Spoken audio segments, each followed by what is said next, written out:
My friends, let me begin by telling you something the world will never tell you. Motivation is a myth. It is an illusion dressed in excitement. It is the sugar that sweetens the soul for a moment, but cannot sustain your purpose for a lifetime. You see, we have built a culture addicted to feeling inspired. We want goosebumps before obedience. We want to feel good before we do good. We wait for a rush before we rise. But let me tell you this truth. Feelings do not create the future. Discipline does.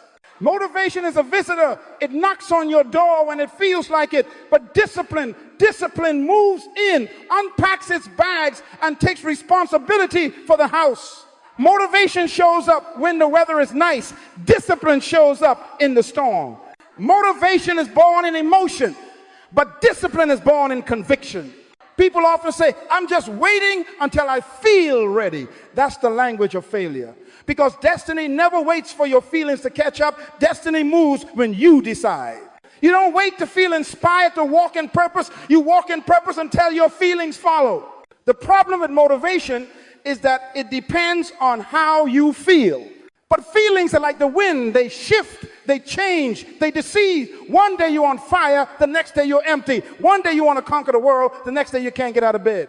And so if your obedience to purpose depends on emotion, you will live a life of inconsistency. That is why so many people start but never finish. They begin the year motivated. They start the business, they write the plan, they join the gym, they read the book, but when excitement fades, they fade with it. They mistake enthusiasm for endurance. But purpose requires endurance. Vision demands consistency. Let me say this to you. Motivation reacts to inspiration, but discipline responds to revelation. When you live by motivation, you need someone to push you. But when you live by discipline, you are pulled by purpose. The difference is direction. Motivation is external. It needs a crowd, a quote, a cheerleader. Discipline is internal. It needs a conviction, a standard, a covenant. You can shout, you can clap, you can dance, but until you make a decision to live by principle, nothing changes. Because shouting may stir your emotions, but only structure will change your life. The reason why so many believers, so many dreamers, so many talented people never fulfill their potential is not because they lack motivation, it's because they lack discipline.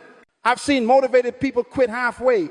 I've seen motivated men burn out. I've seen motivated women give up because the excitement evaporated. But I have never seen a disciplined man fail permanently. He may stumble, but he rises again because discipline anchors him to his purpose.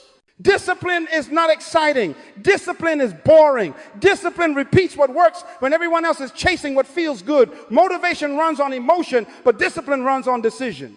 Motivation looks for comfort. Discipline seeks growth. Motivation is about pleasure. Discipline is about principle. Let me put it plainly. Motivation is emotional energy. Discipline is spiritual energy. Motivation makes you move. Discipline makes you continue. Motivation starts the race. Discipline finishes it. Motivation is the firework. Discipline is the foundation. One lights up the sky for a moment. The other holds up the building for a lifetime. You cannot build destiny on emotion. You must build it on principle. Because when you live by emotion, you are unpredictable. But when you live by principle, you are unstoppable. The future does not respond to moods. It responds to management. And that is why the most dangerous moment in your life is not when you fail, it's when you stop managing yourself. The greatest enemy of success is not lack of opportunity, it is lack of order. And order begins with discipline. So today, before we talk about your goals, before we talk about your habits, before we talk about your dreams, let's confront the illusion of motivation. Stop chasing feelings. Stop depending on hype. Stop worshiping inspiration. Instead, make a decision, a covenant decision that no matter what you feel, you will show up, you will act, you will obey the principle. Because you are not moved by emotion. You are governed by conviction. Hear me, your future does not care how you feel today. It is waiting for what you do today. Motivation reacts to feeling, but discipline responds to vision. The greatest test of maturity is doing what is right when you don't feel like it. That's why the discipline rise when others rest. They work when others wait. They persist when others pause. because they are not fueled by mood, they are powered by mission. So, my friends, as we begin this journey into mastery, remember this truth. Motivation is temporary, discipline is eternal. If you can choose discipline over excitement, consistency over comfort, conviction over convenience, then the rest of your life will follow order. Because destiny never responds to desire, destiny responds to discipline. Now, let us go deeper. If motivation is a fleeting spark, then what is discipline? Let's define it and understand how it becomes the covenant of consistency that builds your future. My friends, before man can conquer the world, he must first conquer himself. Discipline, therefore, is not punishment, it is government. It is self-rule. It is the law of mastery, written in action. Discipline is the bridge between intention and manifestation. It is what carries your dream from the invisible to the visible, from potential to performance, from wish to work. You see, when God gives you a vision, he hides it behind discipline. He tests whether you are qualified to manage what you desire. You may pray for success, but he will not give you success. He will give you structure. Because success is not a miracle, it is management. And management is another name for discipline. So let me define it for you clearly. Discipline is the consistent application of principles that align with purpose. It is the daily decision to do what must be done, whether you feel like it or not, until your behavior becomes your nature. Motivation excites the moment, but discipline establishes the method. Motivation comes from others, discipline comes from within. Discipline is a covenant you make, not with people, not with money, not even with time, but with your future self. When you are disciplined, you are saying to your future, I am coming for you. Wait for me. I will arrive prepared. You are signing a contract with your tomorrow, sealed by the choices you make today. Listen carefully. The undisciplined man is a slave to his emotions. The disciplined man is a ruler of his destiny. The undisciplined woman reacts to her feelings. The disciplined woman responds to her assignment. You cannot lead what you cannot manage, and you cannot manage what you will not discipline. Every great leader is first a governor of self. Before David ruled a nation, he ruled his impulses. Before Joseph managed Egypt, he managed his integrity. Before Daniel influenced kings, he mastered his appetite. Leadership begins with self-government, and self-government is discipline. Many people pray, Lord, give me more. But heaven will never release more to someone who mismanages little. God blesses order, not chaos. He promotes stewardship, not excitement. Discipline is the evidence that you are ready for increase. Think of it this way. Discipline is the fence that protects your purpose. It keeps distractions out and keeps focus in. Without it, even the best seed will die in the wrong soil. That is why success is never about intelligence. It is about integrity. It's not how much you know, it's how much you consistently apply. Let me tell you, discipline is the quiet power of the uncommon. While the world celebrates talent, heaven rewards consistency. Talent may open the door, but only discipline keeps you in the room. Talent gets attention, but discipline earns trust. Talent shines once, but discipline shines daily. Hear me, every great achievement you admire is a result of boring consistency. Every book you love was written word by word. Every empire you envy was built brick by brick. Every masterpiece was painted stroke by stroke. Discipline is repetition with revelation, doing what works until what works works for you. Discipline is not about perfection, it is about direction. It is the art of showing up even when your emotions are absent. It is obedience in the ordinary that prepares you for the extraordinary. And discipline is not cruel, it is compassionate. It protects you from the chaos of impulse. It guards your focus. It saves you from regret. It gives you the gift of freedom, because freedom is not doing whatever you want, it's having control over yourself. When you are disciplined, you can tell your body what to do and it obeys. You can tell your mind what to think and it aligns. You can tell your emotions how to feel and they submit. That is true authority, authority over self. So let me say this. Discipline is the covenant of consistency. It is a sacred partnership between your purpose and your practice. It says, I will not break faith with my future. When you honor discipline, you honor destiny. Because discipline is the foundation upon which destiny is built. Everything you want, everything you pray for, everything you are designed to become, it all waits behind one gate, and that gate is self-discipline. Now, my friends, once you understand what discipline truly is, you can no longer treat it as an option. It becomes sacred time, sacred duty, sacred stewardship.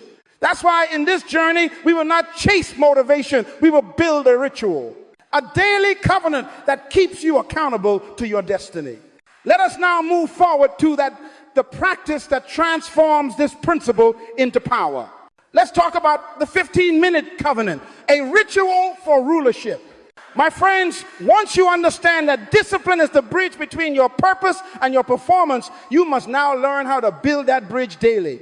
Discipline is not something you have, it is something you practice. It must be renewed, reinforced, and remembered every day. That is why I call it a covenant, not a routine. A routine is what you do out of habit. A covenant is what you do out of honor. Discipline must never become mechanical. It must remain meaningful. Every day that you wake up, you are standing at a crossroads between distraction and destiny. And the decision you make in those first moments will determine the direction of your entire day. So I want to introduce to you what I call the 15-minute covenant. It is a sacred meeting with your future. It is the daily throne room of decision. 15 minutes, that's all. Yet those 15 minutes can recalibrate the course of your entire life. Because when you learn to rule your morning, you learn to rule your world. Let me show you how. The first 5 minutes are for reflection. These are the moments when you align your heart with your purpose. Before you look at a phone, before you answer a message, before you check a schedule, you sit still and remind yourself who you are.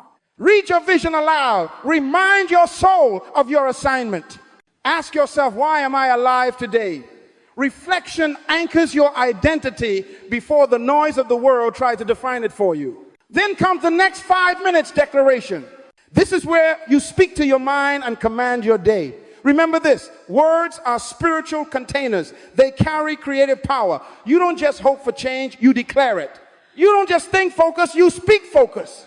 You say aloud, I am disciplined, I am focused, I am faithful. My mind serves my vision. My body obeys my purpose. My day is ordered by wisdom. You see, what you declare creates atmosphere. The world you see outside is a reflection of the world you build inside. When you speak with conviction, you establish order in your environment because your words are the seeds of your future, and what you sow in declaration, you will reap in manifestation. Finally, the last 5 minutes, commitment. This is where reflection becomes action.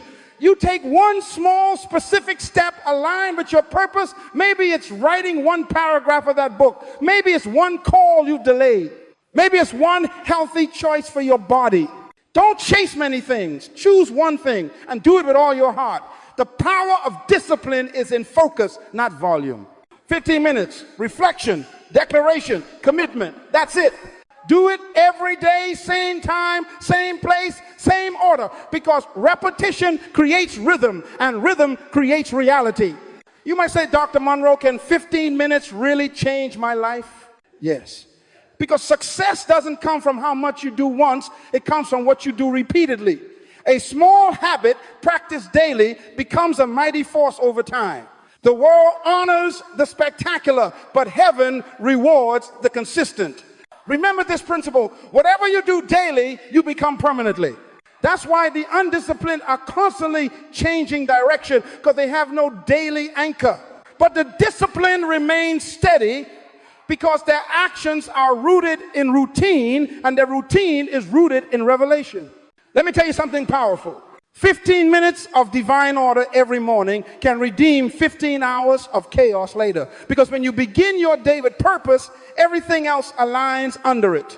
When you start in control of your thoughts, you finish in control of your results.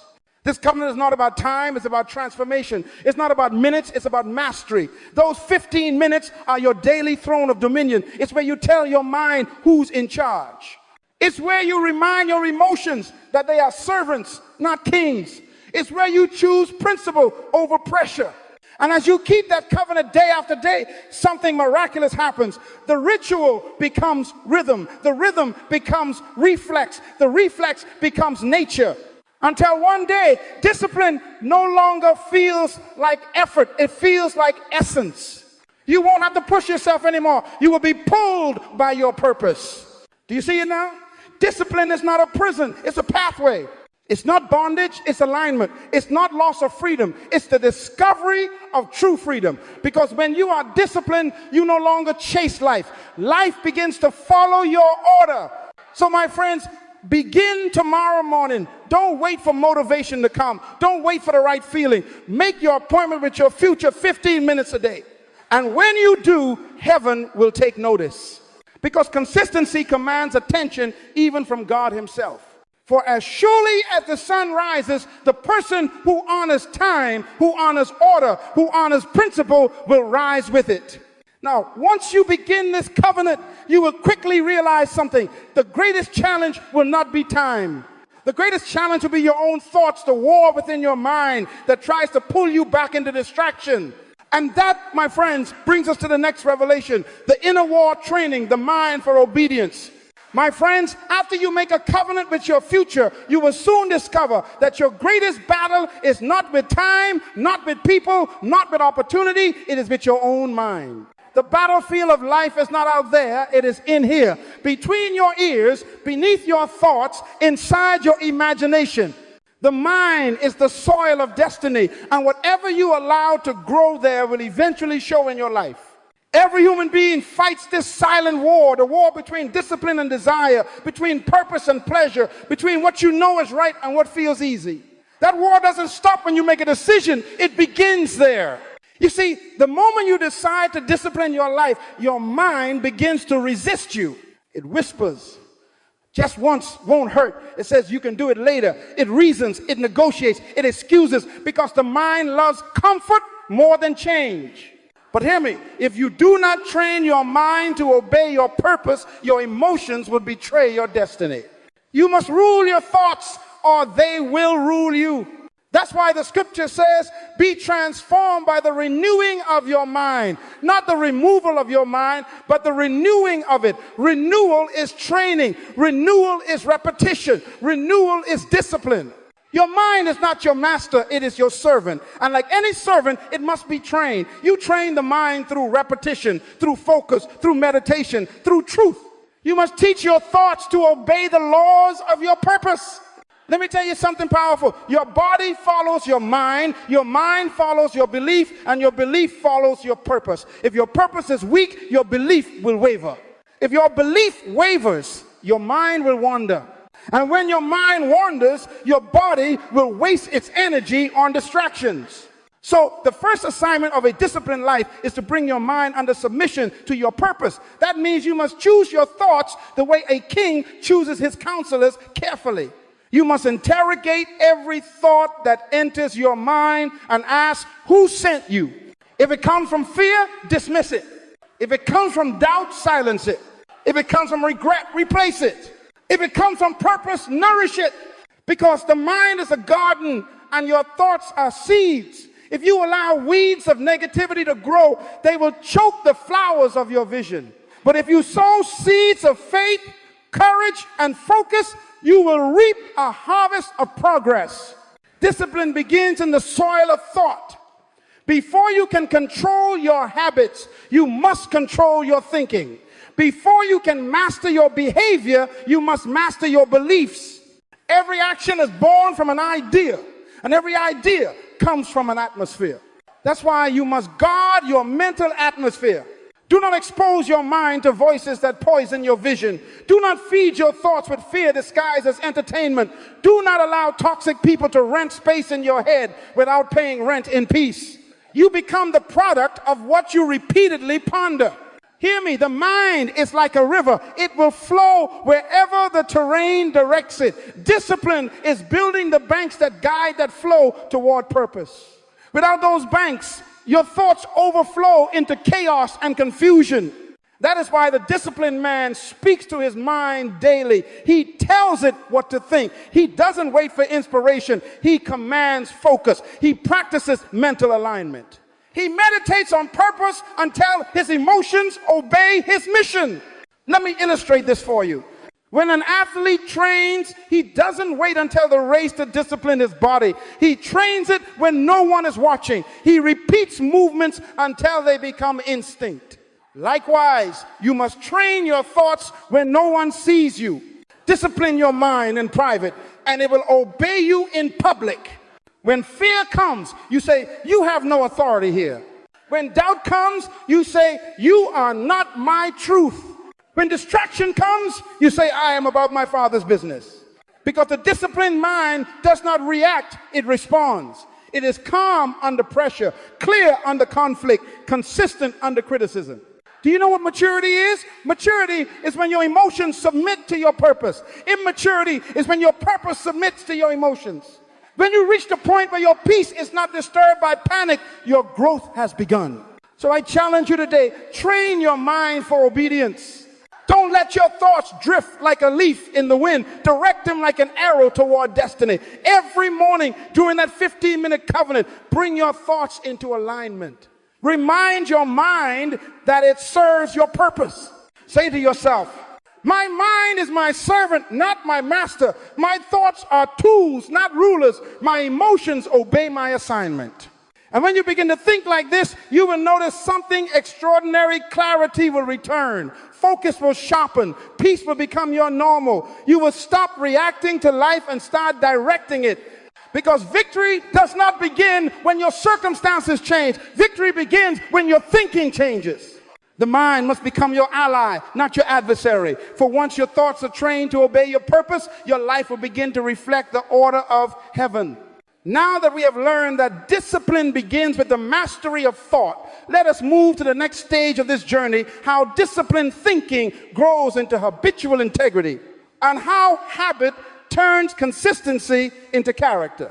My friends, when the mind has been trained to obey purpose, the next step is to anchor that obedience in habit, because discipline without habit is temporary, but discipline that becomes habit is transformation. You see, every great destiny is built on the foundation of small disciplines practiced daily until they become automatic. Habit is discipline made permanent. It is the rhythm of consistency that keeps your life in order even when your emotions fluctuate. Let me tell you something powerful. You do not rise to the level of your intention. You fall to the level of your habit. You may intend to be excellent, but if your habits are lazy, your results will reflect that. You may dream of greatness, but if your habits are inconsistent, your potential will remain a theory, not a testimony. That's why I call habit the guardian of destiny. It protects you from the weakness of emotion. Motivation says, do it when you feel like it. Habit says, do it because it's who I am. Discipline trains you to do something. Habit transforms you into someone. When an action becomes a habit, it stops requiring effort and starts expressing identity. The disciplined person no longer struggles to be focused. Focus becomes their nature. They no longer fight to stay consistent. Consistency becomes their character. So hear me today. Discipline produces behavior. Habit produces character. And character is what heaven rewards. You see, God is not impressed by flashes of effort. He is moved by patterns of integrity. He looks for faithfulness, not just faith. Because faith can believe once, but faithfulness believes every day. Habitual integrity means living in such a way that your actions repeat your convictions even when no one is watching. Integrity means wholeness, being the same person in private as you are in public. It means your behavior is aligned with your belief. Your actions are aligned with your assignment. Your life is consistent with your principles. And that consistency, my friends, is not accidental. It is built one small discipline at a time, repeated until it becomes your second nature. Let me explain something. Your habits are building your future silently. While others are chasing opportunity, your habits are preparing you for it. While others are praying for promotion, your habits are qualifying you for it. While others are hoping for breakthrough, your habits are guaranteeing it. That is why you must be intentional about what you repeat, because repetition is rehearsal for reality. What you practice, you perfect. What you perfect, you become. Every habit is a seed, and every seed grows into a harvest. If you plant the habit of procrastination, you will reap the harvest of regret. If you plant the habit of excellence, you will reap the harvest of opportunity. If you plant the habit of prayer, you will reap the harvest of peace. So I ask you today, what are you rehearsing? What are you training your life to become? Because you are not just forming habits, your habits are forming you. Discipline says, I will do it today. Habit says, this is who I am every day. Discipline chooses, habit continues. Discipline begins the path, habit paves it. When you make discipline habitual, success becomes inevitable. But how does one build such habits? Let me show you 3 principles that govern habitual integrity. First, start small, but stay consistent. Greatness doesn't come from massive effort once. It comes from small effort daily. Don't underestimate the power of doing one thing faithfully. A single disciplined action repeated enough becomes unstoppable momentum. Second, connect every habit to purpose. If your habit doesn't serve your vision, it will not survive your emotions. You cannot sustain what doesn't have meaning. Every habit must answer the question, why does this matter to my assignment? Third, measure progress, not perfection. Habits are not built overnight. They are forged through patience. Falling is not failure. Staying down is. Even when you miss a day, return to your rhythm, because habit is strengthened not by perfection, but by persistence. And when persistence becomes pattern, you will begin to feel a shift. You'll notice that what once required effort now flows with ease. What used to feel heavy now feels natural. That's when you know integrity has taken root. You will no longer chase discipline. You will embody it. You won't have to remind yourself to act with excellence. You will find that excellence has become instinct. That, my friends, is habitual integrity, when your behavior is so aligned with your belief that compromise feels foreign. And I tell you this, once you reach that stage, life begins to multiply. Opportunities find you, people trust you, heaven endorses you, because integrity is heaven's language and habit is its translation on earth. But there is something that constantly tries to break this pattern, something that wars against your consistency. Even the most disciplined minds can be seduced by it. It is subtle, attractive, and deadly. It is the greatest thief of focus in this generation. And that enemy, my friends, is distraction and comfort. Let us now go there. Let's unmask the invisible forces that destroy discipline so we can guard what we built. My friends, once you begin to walk in discipline, once you build the habits that honor your destiny, the enemy will not attack you with weakness. He will attack you with distraction. He will not always tempt you with failure. He will tempt you with comfort. Distraction and comfort are the 2 silent assassins of destiny. They do not destroy your life in a moment. They drain it over time. They are not loud like failure. They whisper. They do not scream, stop growing. They say, you deserve a break. Listen carefully. The most dangerous thing for a disciplined person is not opposition. It is comfort. Because when you are uncomfortable, you pray. When you are in pressure, you plan. When you are challenged, you grow. But when you are comfortable, you relax your guard. You start to drift. And drifting is more dangerous than running in the wrong direction, because drifting feels peaceful while leading you to disaster. The undisciplined man is not destroyed by sin. He is destroyed by softness. The undisciplined woman does not fall because she lacks talent. She falls because she loves convenience more than commitment. Distraction is the enemy's most effective weapon because it doesn't look like a weapon. It looks like opportunity. It looks like entertainment. It looks like comfort. It looks like harmless rest. But what it really does is divide your focus, dilute your energy, and derail your purpose. Hear me. Every time you say yes to distraction, you say no to destiny. Every notification, every meaningless argument, every indulgent escape is a thief dressed as relief. The enemy knows he cannot steal your gift, so he steals your attention. You can't be productive if you're perpetually distracted. You can't be consistent if your focus keeps changing direction. You can't build a monument with a wandering mind. That's why discipline demands separation. It demands focus. It demands boundaries. When God calls you to purpose, he always calls you away from noise.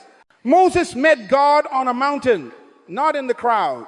Jesus often withdrew to a quiet place, not to isolation, but to concentration. Because silence is not loneliness, it is alignment. The secret of greatness is not found in busyness, it is found in focus. Let me say it again. The world rewards focus, not effort. It is not the man who does everything who succeeds, it is the man who does the right thing consistently. You may be busy and still barren, active and still unproductive, because busyness is not purpose, it is distraction in disguise. So guard your time, guard your space, guard your mind. Don't let the trivial rob you of the transformational. Don't let entertainment rob you of enlightenment. Don't let convenience cancel your commitment. Some of you are not tired because you're doing too much. You're tired because you're doing too much that doesn't matter. Your energy is not gone, it's divided. Your fire's not dead, it's distracted. You need to realign your focus. You need to simplify your environment until only what serves your purpose remains. Because everything that doesn't help you is quietly hindering you. Discipline requires pruning. You cannot carry every friendship, every habit, every hobby, and still expect to reach greatness. Some things must die so your purpose can live. That's not cruelty, that's maturity. Comfort is the second assassin. Comfort says you've done enough. Comfort says take it easy. Comfort says tomorrow will be better. But tomorrow only belongs to those who respect today. Comfort convinces you to celebrate too soon. It teaches you to mistake progress for completion. It tells you to rest when you should still be running. It replaces hunger with pride and vision with satisfaction. Let me warn you, comfort is a counterfeit version of peace. Peace is what you get when your soul is aligned with purpose. Comfort is what you get when your flesh is avoiding pressure. Peace strengthens, comfort sedates. The reason many people never fulfill their potential is not because they failed, it's because they settled. They found a safe place and called it success. They stopped climbing because the view was good enough. But purpose will never let you stay satisfied with good enough. Purpose always calls you higher. So today, I challenge you, be allergic to distraction and intolerant of comfort. Because every destiny requires discomfort. Every calling demands conflict. Every crown comes with a cross. You cannot grow without resistance. The gym of greatness is adversity. Pressure is the price of progress. Pain is the birthplace of purpose. When you feel discomfort, don't run, refine it, don't escape it, embrace it, because discomfort is the soil where discipline strengthens its roots. When you discipline yourself to stay focused amid distraction, when you choose growth over comfort, you are training your spirit for rulership. You are preparing to govern yourself in a world that cannot govern its impulses. But hear this truth, even as you fight distraction and resist comfort, you will need principles to keep your discipline alive, unshaken, unbroken, unstoppable. Because success doesn't survive on passion alone, it survives on law. And so, my friends, let us now move to the next revelation, the 3 laws of lasting discipline. These laws will preserve your focus, strengthen your consistency, and sustain your purpose when feelings fade and comfort calls your name. My friends, every system that survives is built on law. Without law, there is chaos. Without structure, there is collapse. Without order, there is waste. And discipline, true lasting discipline, must also stand upon law. You see, feelings fade, motivation fails, emotions fluctuate, but law remains. When you live by law, you no longer need inspiration to do what is right. You simply obey the structure that guarantees your success. Because principles protect purpose, and purpose without principles will perish.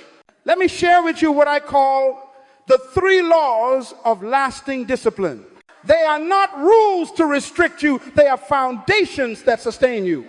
If you live by them, you will not need constant reminders because order will live inside of you. Law 1, the law of vision clarity creates consistency. Discipline dies when purpose is unclear. You cannot be disciplined without direction. A man without vision will waste energy chasing everything and mastering nothing. That's why the first law of discipline is vision. You must know what you are building. You must see it clearly before you can commit to it fully. Because unclear goals produce inconsistent behavior. When you don't know where you're going, everything becomes an option and every option becomes a distraction. But when you see your destination clearly, every decision either serves it or sabotages it. Vision simplifies life. It tells you what to say yes to and what to refuse. The disciplined person wakes up every day with sight, not with sight from their eyes, but with sight from their mind. Sight sees what is. Vision sees what can be. Sight shows you problems. Vision shows you purpose. And when purpose is clear, discipline becomes automatic. You no longer ask, do I feel like it? You ask, does this align with my vision? My friend, hear me. When purpose is unknown, discipline feels like punishment.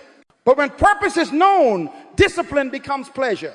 That's the first law. Keep your vision before you daily. Because the moment you lose sight, you lose strength. Law 2, the law of focused energy follows attention. Whatever you magnify multiplies. The second law of discipline is focus. Your attention is the currency of your destiny. Wherever you spend it, you invest your future. Focus is power. Focus converts potential into progress. A laser can cut through steel because all its light is concentrated in one place. Likewise, a man or woman whose focus is fixed can achieve what the distracted cannot even imagine. You cannot be effective while being everywhere. You cannot produce excellence while multitasking mediocrity. The disciplined life chooses concentration over confusion.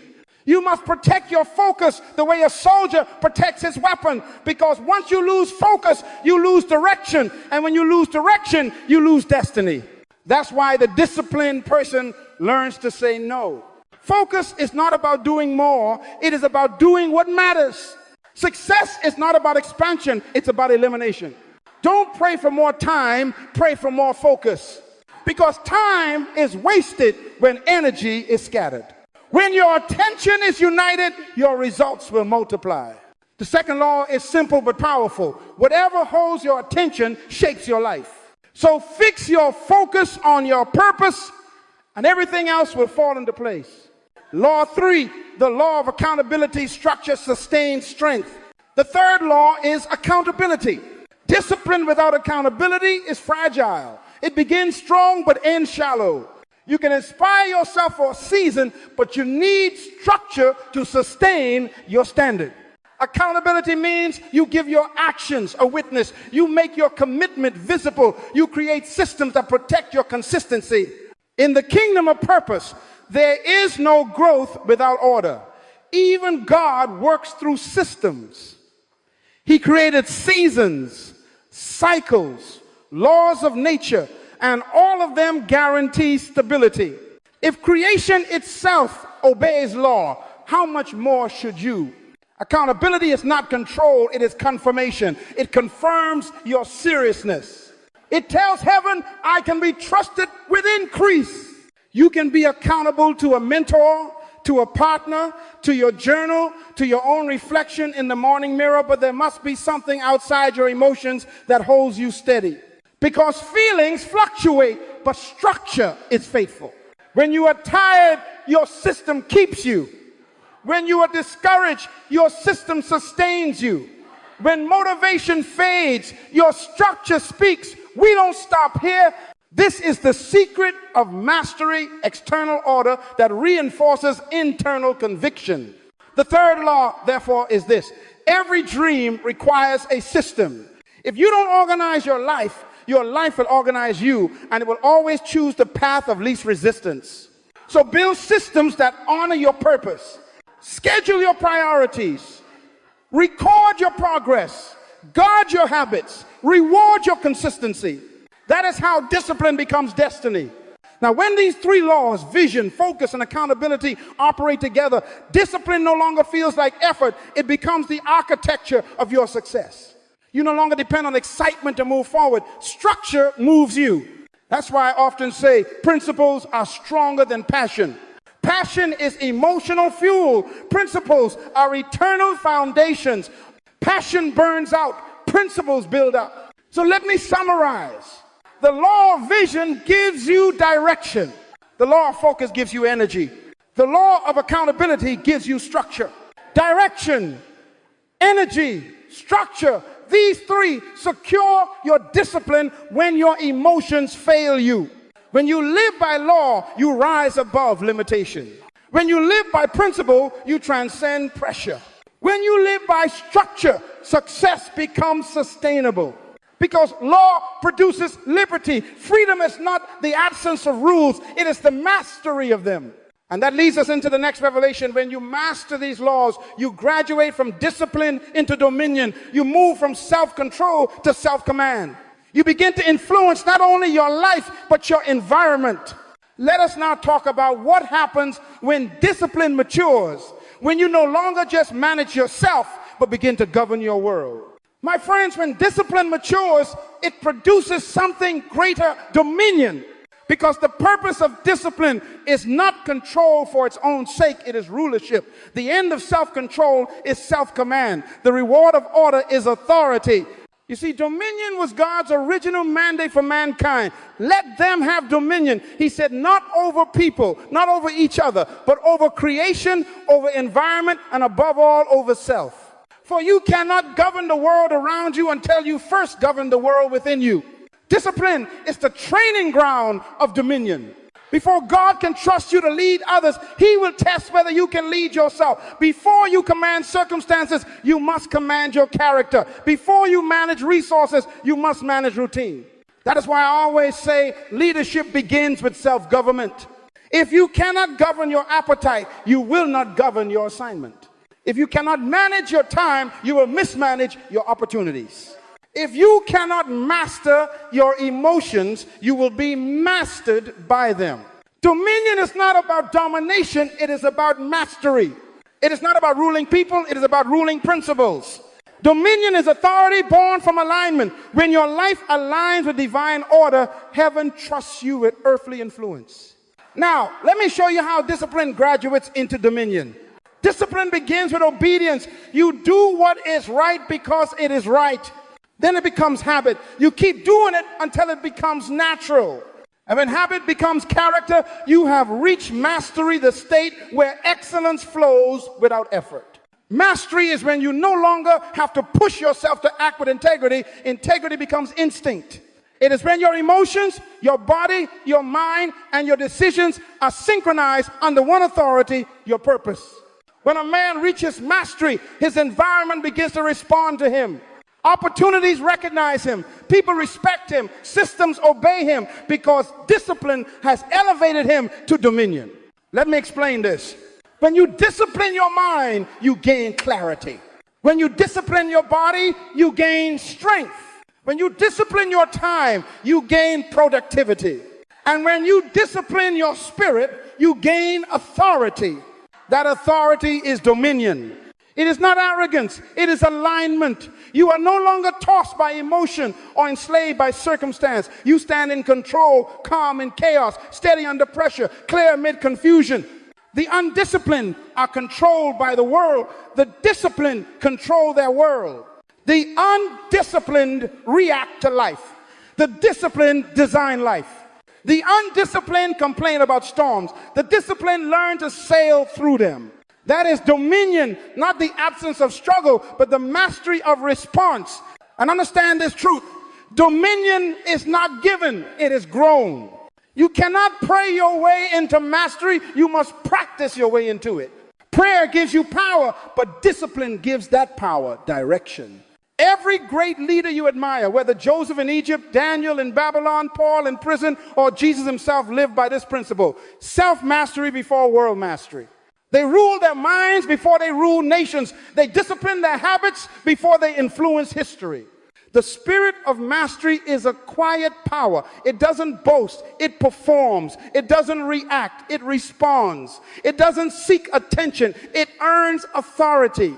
People who carry dominion don't chase recognition. Recognition finds them. When you live by principle long enough, your presence carries power. You begin to walk in rooms differently. You speak with weight. You move with grace.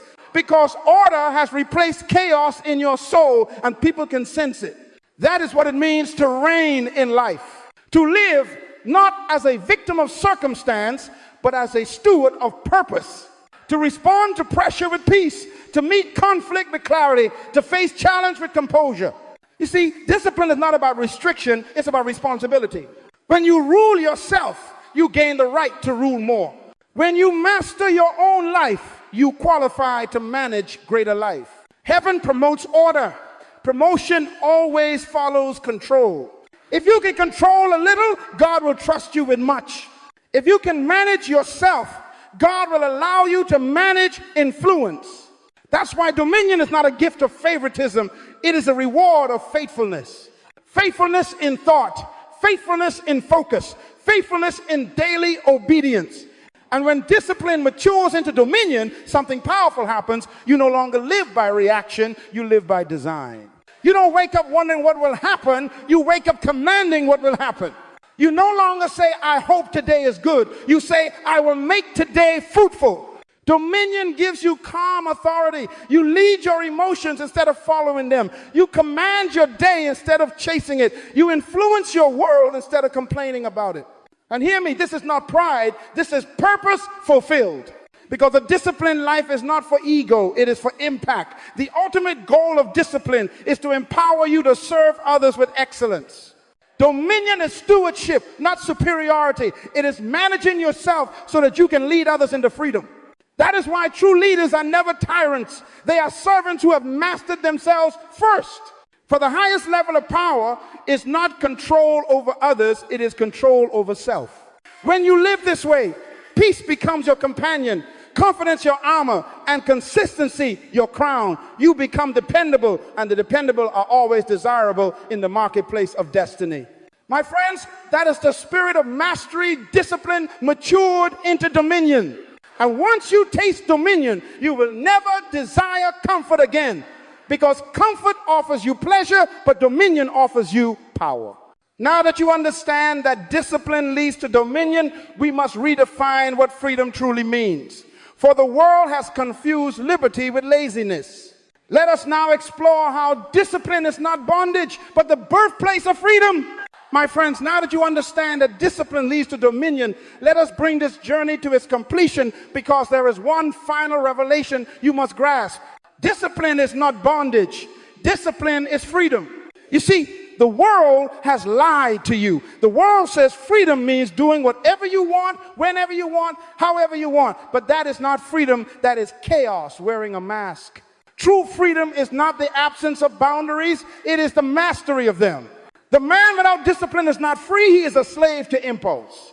The woman without order is not liberated. She is trapped by emotion. Freedom without control is destruction waiting for opportunity. But the disciplined man walks in authority. He is not pulled by trends or tossed by temptation. He decides what to think, what to say, what to do, and that is liberty. He doesn't wait for permission to act. He already has purpose as his compass.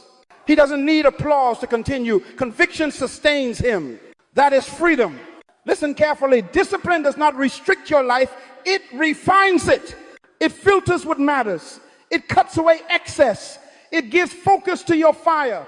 And when your fire is focused, it burns brighter and lasts longer. The undisciplined life looks free, but is full of frustration.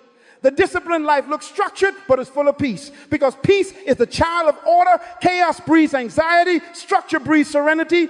True success is not abundance without order. It is abundance with stewardship. To have much without control is to live in danger. But to have mastery with meaning, that is prosperity of the soul. The disciplined person lives with clarity, not confusion. They move by intention, not reaction. They live by principle, not pressure. And that is the highest form of freedom, to be unmoved by the noise of the world, because you are anchored in the voice of purpose. Do you remember what I said earlier? Motivation is emotional energy. Discipline is spiritual energy. Dominion is divine energy. And freedom is the harmony of all three emotions: discipline by spirit, action directed by principle, and life aligned with purpose. My friend, success is not measured by what you gain. It is measured by what you can manage. It's not how much you achieve, but how much of yourself you control while achieving it. If your progress costs you your peace, it is not success. It is slavery in disguise. That's why discipline is not harsh. It is healing. It saves you from your lower nature and summons your higher self. It silences the noise and amplifies your purpose. You can never be truly free until you can tell yourself no and mean it. Freedom is the ability to choose restraint when temptation knocks. Freedom is the power to delay gratification for the sake of destiny. Freedom is the authority to say, I will not be ruled by what I feel, I will be led by what I know. And when you live like that, life itself begins to respond to you differently. Doors open that others can't see. Opportunities appear that chaos cannot perceive, because heaven recognizes order. Heaven invests in management. Heaven multiplies stewardship. So hear me as I close. Discipline is the foundation of divine trust. When you are disciplined, God can depend on you. He can release ideas through you because he knows you'll execute them. He can bless you with influence because he knows you won't abuse it. He can increase your resources because he knows you'll manage them well. Freedom without discipline leads to downfall, but discipline with freedom leads to destiny. And so I declare to you today, your future is waiting for the disciplined version of you, not the emotional you, not the distracted you, not the comfortable you, but the focused, faithful, consistent you, the one who has made a covenant with purpose. Do not run from discipline. Embrace it, love it, live it, because discipline is not your enemy, it is your emancipation. It frees you from regret. It frees you from waste. It frees you from fear.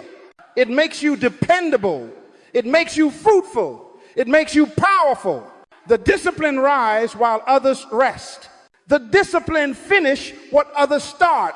The discipline become rulers while others remain reactors. And the discipline, my friends, live free, truly free.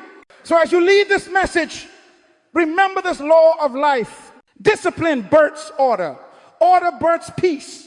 Peace births power, and power births freedom. This is the cycle of mastery. This is the rhythm of dominion. The same power that created the universe operates by this law, consistent, structured, faithful. And that same power lives in you. You were not created to drift. You were created to direct. You were not designed to react. You were designed to reign. Discipline is your crown of maturity. Wear it with pride. It is your badge of leadership. Guard it with diligence. And it is your key to freedom. Use it daily. Because the moment you choose discipline over desire, order over emotion, purpose over pleasure, that is the moment you step into true liberty.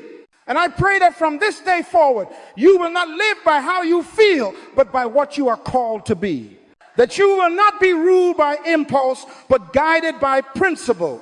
That you will not chase freedom, but become freedom through the power of disciplined living.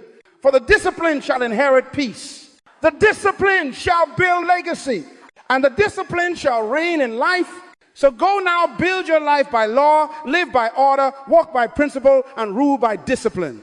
And when the world looks at you, they will see not a slave of motivation, but a master of destiny.